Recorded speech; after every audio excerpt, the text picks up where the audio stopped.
वर्ष 2026 की पवित्र अमरनाथ यात्रा के लिए सारे इंतजाम पूरे कर लिए गए हैं। दोनों तरफ से पवित्र गुफा तक रास्ता खोल दिया गया है और दोनों रास्तों पर जो सिक्योरिटी डिप्लॉयमेंट है उसको भी पूरा कर दिया गया है। लेकिन ऐसे में कश्मीर घाटी का इस बार अगर हम बात करें, जो इराटिक वेदर है, जो लगातार पलक झपकते ही मौसम बदलता है, उससे जो दुर्गम पहाड़ियों के बीच से एक यात्री को पवित्र गुफा तक पहुंचना पड़ता है और मौसम के बदलते मिजाजों को देखते हुए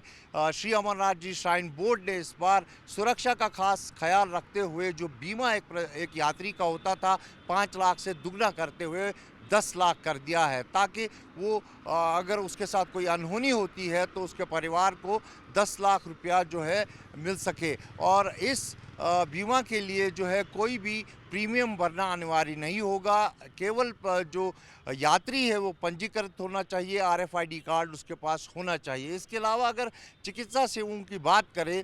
तो 100 बेड के 2 डेडिकेटेड हॉस्पिटल्स बालतल और पहलगाम में चंदनवारी में लगा दिए गए हैं। वहाँ सुपर स्पेशलिस्ट को रखा जाएगा जो कार्डियो के प्रॉब्लम्स होते हैं या दूसरे कोई जो इमरजेंसी प्रॉब्लम्स होते हैं उनका केयर कर सके। इसके अलावा 4x4 एम्बुलेंसेस जिनकी तादाद लगभग 100 के करीब है उसको भी डेडिकेट कर दिया गया है श्री अमरनाथ जी यात्रा के दौरान इन ट्रैक्स पर। तो मोबाइल हेल्थ कैंप्स भी जगह जगह पर लगा दिए जाएंगे। इस लिहाज से अगर चिकित्सा को लेकर देखें तो एक यात्री को पूरी तरह से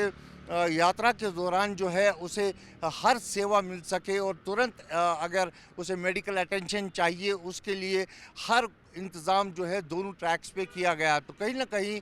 पवित्र अमरनाथ यात्रा पर आने वाले यात्रियों के लिए अच्छी खबर है कि उन्हें एक तो बीमा दुगना मिल रहा है और दूसरी चिकित्सा की हर वो सेवा मिल रही है जो एमरजेंसी में ज़रूरी होती है। कैमरा पर्सन इरफान मंजूर के साथ खालिद हुसैन, जी मीडिया, कश्मीर। हाँ जी, इस बार अगर हेल्थ को देखें तो एक तो हमने सुना कि डबल हो गया है बीमा, उसकी डिटेल दे दें। और दूसरा जो हेल्थ फैसिलिटीज़ हैं वो क्या क्या है, हमने सुना कि डेडिकेटेड हॉस्पिटल्स हैं, एम्बुलेंस है जो यात्रियों के लिए रखी गई है। देखिए ऐसा है, हेल्थ इंश्योरेंस की सुविधा श्री अमरनाथ जी श्राइन बोर्ड द्वारा दी जाती है हर एक यात्री को, और सभी यात्रियों को आरएफआईडी कार्ड रजिस्ट्रेशन के वक्त इशू किया जाता है और वही कार्ड उनका इंश्योरेंस के लिए इस्तेमाल होता है अगर ऐसी कोई ज़रूरत आन पड़ती है। पहले 5 लाख रुपया प्रति यात्री इंश्योरेंस थी, जिसको अब डबल करके 10 लाख बोर्ड ने अनाउंस किया है कि यात्री इंश्योरेंस हर यात्री के लिए रहेगा। उसके अलावा हेल्थ की सुविधाएं पूरे यात्रा ट्रैक पर रहती हैं, जगह जगह पर डॉक्टर्स की, पैरामेडिकल स्टाफ की तैनाती होती है। दोनों बेस एरियाज़ पे, चंदनवाड़ी में भी और बालटाल में भी 100 बेडेड हॉस्पिटल्स बोर्ड के द्वारा एक्टिव किए गए हैं और जिसके अंदर भी specialist doctors, even super specialist भी, और पूरे देश से बहुत सारे लोग वॉलंटियर करते हैं। जैसा हम जानते हैं कश्मीर के भी बाकी इलाकों से, जम्मू के इलाकों से भी बहुत सारे डॉक्टर्स वॉलंटियर करते हैं जो सेवा देते हैं अपनी इस जो 57 दिन की जो यात्रा है उसके लिए। 4x4 एम्बुलेंसेस के भी संख्या में जो है बढ़ोतरी की जा रही है और स्पेशल फंड्स इस साल डेडिकेट किए गए हैं सरकार द्वारा, और एडिशनल 4x4 एम्बुलेंसेस भी खरीदी जा रही हैं हेल्थ डिपार्टमेंट की जानिब से, जो कि दोनों एक्सेस पर अवेलेबल रहेंगी ताकि हर लिहाज से जो है यात्रियों की हेल्थ का खास ख्याल रखा जा सके। सर इस बार कहीं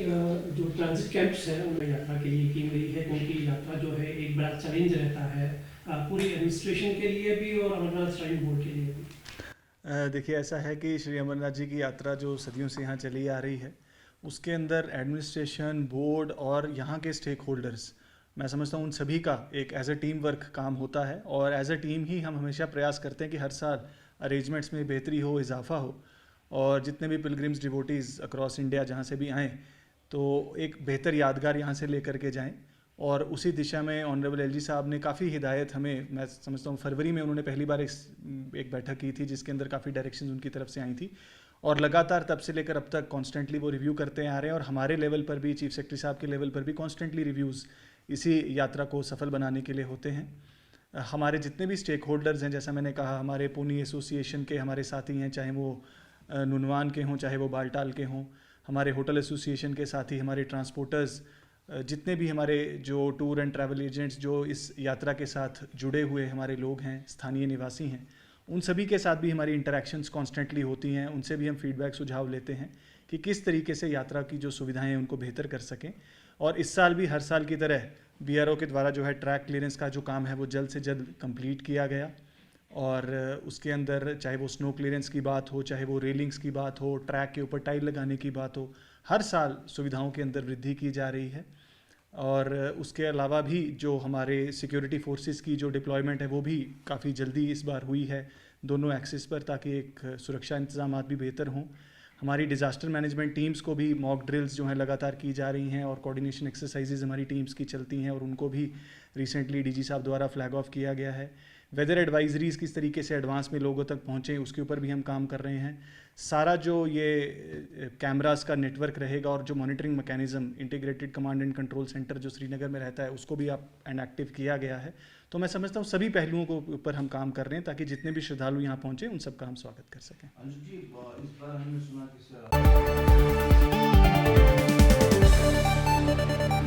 कि